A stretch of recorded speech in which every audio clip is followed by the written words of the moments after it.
Gracias, Darío. Vamos a cambiar de tema. Y bueno, en las últimas semanas hemos estado haciendo docencia con la ayuda del Ministerio de Seguridad, con invitados internacionales, con fiscales y expertos en Colombia, sobre la ley de extinción de dominio y por qué se requiere ese instrumento en Panamá para poder atacar el músculo financiero de las organizaciones criminales. Y lo que podemos decir en este momento, y lo voy a decir en una sola frase: la Asamblea se resiste a este proyecto.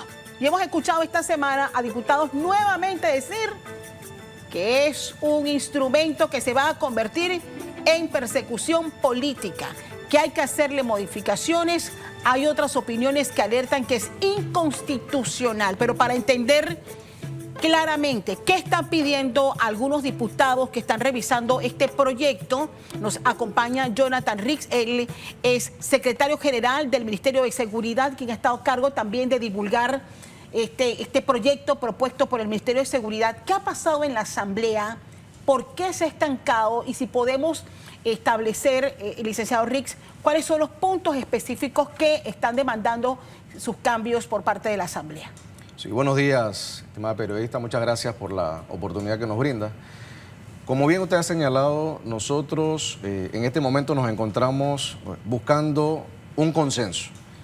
El debate se ha centrado en la justificación de algunas personas que han manifestado que es un proyecto que puede ser considerado inconstitucional. Y nosotros hemos advertido que no puede ser inconstitucional algo que no fue obtenido legítimamente, porque es un proceso dirigido a los bienes de la criminalidad organizada en cualquiera de sus manifestaciones. Nuestra Constitución establece el derecho a propiedad, pero el derecho a propiedad consagrado legítimamente a aquellos bienes que han sido obtenidos producto del trabajo honesto, de una actividad lícita. La extinción de dominio es un proceso destinado a aquellos bienes que no fueron obtenidos legítimamente y como tal no gozan de protección constitucional. Se habla también de la imprescriptibilidad o no de los delitos. ¿Cómo puede gozar de legitimidad algo que no fue obtenido legalmente y que debe prescribir? Lamentablemente, en estos hechos, nosotros tenemos que pensar que ese dinero está siendo utilizado para financiar la actividad criminal, para reclutar nuevos miembros, para generar una expansión de la actividad criminal, y ese desplazamiento geográfico de la violencia se ve a diario. Lamentablemente, si no atacamos ese músculo financiero, seguiremos viendo consecuencias negativas para nuestro país. Ahora bien, tratemos de explicarle a los televidentes cómo funciona esta herramienta. O sea, esto un hecho lo investiga una red criminal, la investiga el Ministerio Público. Así es. Eso es una investigación independiente. Pero ¿qué pasa cuando se tienen todos los bienes y las autoridades policiales y judiciales empiezan a señalar? El señor Pedrito de los Palotes, principal integrante de esta red de narcotráfico, se le cree que tiene bienes en Penonomé, bienes en Chiriquí, abrió este negocio, es socio con fulano, financió esta campaña de la alcaldía en el pueblo tal. ¿Qué pasa con esa información y con esa cantidad de dinero que ustedes empiezan a trazar? Bueno, se advierte que quien reclame la titularidad,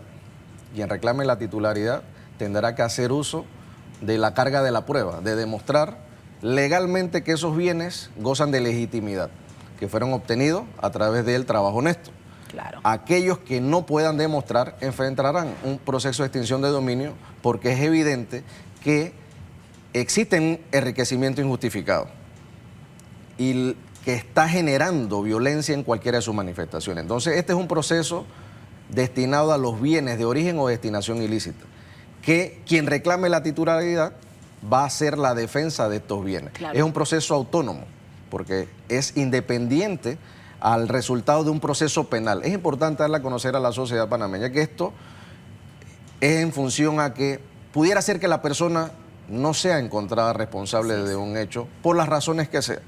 Pero ¿cómo puede justificar un bien y un dinero de manera injustificada que está siendo utilizado para financiar y promover la criminalidad en cualquiera de sus manifestaciones? ¿Cómo nos puede explicar, licenciado Rix, la figura del juez? El juez de extinción. El juez de extinción es el que se encarga de esta parte. Sí. no la judicial, y donde se investigan a los miembros de una red en un delito X. ¿Cómo funciona la figura del juez? Ok, es que es un juez que en el proyecto se pretende que esté incorporado al órgano judicial, pero un juez de extinción de dominio. Y debe existir el respeto al debido proceso. Nosotros buscamos garantizar que la persona que reclama la titularidad va a poder hacer uso de la defensa que le corresponde para justificar la obtención de estos bienes. Entonces, este juez de extinción de dominio, con los medios de prueba, tendrá que administrar justicia y definir la extinción o no de este bien que ha sido señalado como proveniente de una actividad ilegal. Ahora bien, esto significa que todo ciudadano que por alguna razón tenga que enfrentar un proceso como esto, tiene el derecho como ciudadano a defenderse y poder demostrar la licitud de esos bienes. Así es. Ese derecho no se les va a negar. Es que está consagrado en nuestra Constitución. Se respeta el derecho a propiedad. Ni Pero se les va a quitar automáticamente los bienes. No es así, exactamente. La persona tendrá la oportunidad de demostrar que fue obtenido legalmente. Entonces, ¿por qué algunos diputados insisten en señalar que esta es una norma que se va a convertir en persecución política? Y ayer escuchamos a otro diputado señalar, es que también los medios de comunicación y los que están llevando a la comunidad el contenido de este proyecto han hecho ver al país de que los únicos que van a ser investigados son los políticos, o que esta es una norma para atacar a los políticos. ¿Qué responden ustedes a estos señalamientos que realmente, el licenciado Rix, genera confusión y desinformación a la sociedad? Por el contrario, realmente quien tiene que estar preocupado es el que ha hecho del delito su modo de vida. Nosotros buscamos atacar las finanzas de la criminalidad organizada. Es un proyecto que está orientado a las finanzas de la criminalidad. Debilitar el músculo financiero, debilitar la capacidad operativa, debilitar esa capacidad de expansión y de reclutamiento que tienen estos dineros. El señalamiento que hacen respecto a la persecución política puede ser con cualquier ley, y lo he señalado en otro foro, que nuestro Código Penal establece la simulación de hecho punible. Aquel que está haciendo un señalamiento que no es cierto puede ser procesado por intentar dañar la imagen o la persona que se sienta afectada por ese señalamiento en función a la criminalidad organizada. Aquellos que tienen bienes obtenidos legalmente no tienen ningún problema. Claro. Pero es de todos conocidos que históricamente diputados se han hecho ricos en este país y en toda América Latina. El político pobre se hace rico. Y yo creo que si aquí se hace una investigación histórica, yo creo que varios diputados no podrían justificar cómo se hicieron ricos, a menos que admitan que hicieron negocio con la persona a la que le probaron X proyecto, y todos sabemos en Panamá cómo funciona. O sea, la gran pregunta aquí es, porque todos tenemos el chip de que esto es contra el crimen organizado, pero ¿dónde quedan los casos de corrupción? ¿Se desvinculan los casos de corrupción de esta aplicación de la ley de extinción de dominio? Nosotros pretendemos que se tome el catálogo de delitos que están contemplados en el Código Penal. Todo acto criminal o todo acto considerado delito debería ser considerado parte de un proceso de extinción de dominio, porque como tal no ha sido obtenido legítimamente. Dependerá del debate y del consenso que lleguemos como país, porque nosotros sí hemos señalado y hemos reiterado que nosotros buscamos que se genere un consenso en la implementación. Lo que no podemos dejar es que no se discuta, y peor aún, que no incorporemos una ley de extinción de dominio que nos va a afectar la convivencia pacífica. ¿Y tienen ustedes diputados que los apoyen? Porque tenemos claramente que hay diputados que dicen esto es inconstitucional, esto hay que revisarlo, hay que devolverlo al ministerio y hay que reformularlo. Pero claramente lo que se está haciendo, yo sé que usted no lo va a hacer porque usted es un funcionario público, secretario de un ministerio, que tiene como obligación buscar el consenso para poder llevar una ley que más nos beneficie como país. Pero nosotros sí podemos decir que es evidente que la clase política en este país se va a seguir oponiendo. Porque es evidente que aquí han venido 3 gobiernos señalando que desde hace años la narcopolítica, existe narcopolítica en este país. Entonces yo no sé si yo estoy equivocada, licenciado Rix, pero creo que esta es la última oportunidad que nosotros tenemos para no convertirnos en un México. Sí, hemos señalado que hay fuertes indicios y nosotros, pues, preocupados y con la responsabilidad que nos caracteriza, hemos procurado manifestar en tiempo oportuno la necesidad de incorporar la extinción de dominio. Con respecto a la pregunta de que si hay diputados a favor y diputados en contra, sí hay en este momento una discusión que le permite a algunos diputados generar una posición y a otros contrarios buscar personas que intentan generar una explicación de la posibilidad de no incorporarlo. Nosotros señalamos que todo está evidenciado en nuestra Constitución. El respeto a la propiedad privada obtenida legítimamente, que lo que buscamos es atacar las finanzas de la criminalidad organizada. Y con este proyecto nosotros evitaremos transitar por lo que pasó Colombia y lo que está viviendo México, como usted bien ha señalado, que lamentablemente la criminalidad le ha vetado el ingreso a algunos lugares a la autoridad. Hablemos de México, o sea, ¿por qué la ley de extinción de dominio sí funciona o está funcionando al menos en Colombia y por qué no está funcionando correctamente en México?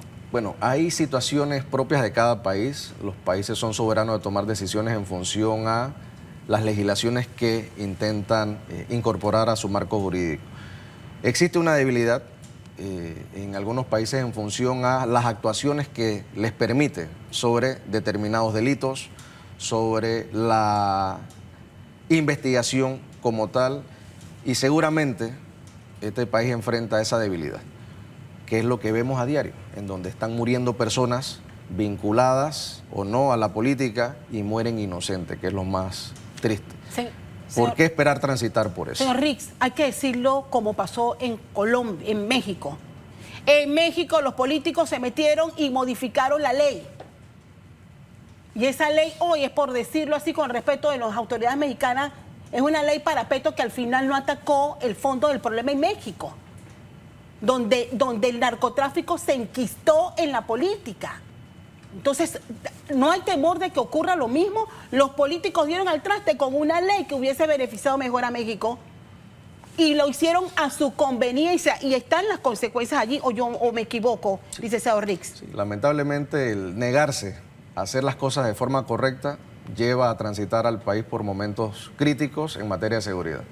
Nosotros lo hemos manifestado. Creo que nosotros estamos todavía a tiempo y los diputados han demostrado la intención de generar ese debate. Pero es un pulseo político de ustedes con el ministro Pino, con los diputados que se oponen y tienen el derecho a decir es inconstitucional.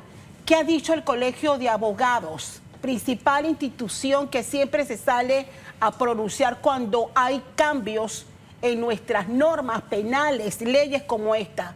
¿Qué ha dicho, como tal no ha dicho el Colegio de Abogados? Como tal no ha dicho que es inconstitucional.